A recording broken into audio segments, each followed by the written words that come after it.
تاني أخطر كتاب على وجه الأرض هو إنجيل يهوذا. وإنجيل يهوذا ده تم اكتشاف النسخة بتاعته من عشرات السنين، وبالتحديد في مدينة بني مزار في محافظة المنيا هنا في مصر.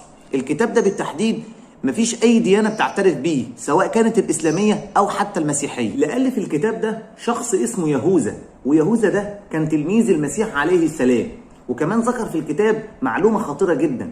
المعلومة دي بتقول إنه مش هو اللي باع سيدنا عيسى المسيح للرومان مقابل 30 قطعة من الفضة زي ما كتب الأناجيل بتقول. وكمان يهوذا في الكتاب بيعترف وبيقول إن سيدنا عيسى هو اللي طلب من يهوذا إنه يسلمه ويبيعه للرومان مقابل 30 قطعة من الفضة. وكمان أيضا بيقول إن مش هو اللي ألف الكتاب من نفسه. خطورة الكتاب في إيه؟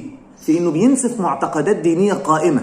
عشان كده لا يجوز قراءة هذا الكتاب، لأن في صفحات معينة من الممكن إنها تشتت الذهن، بل إنها ممكن تصيب الإنسان أيضا بالجنون.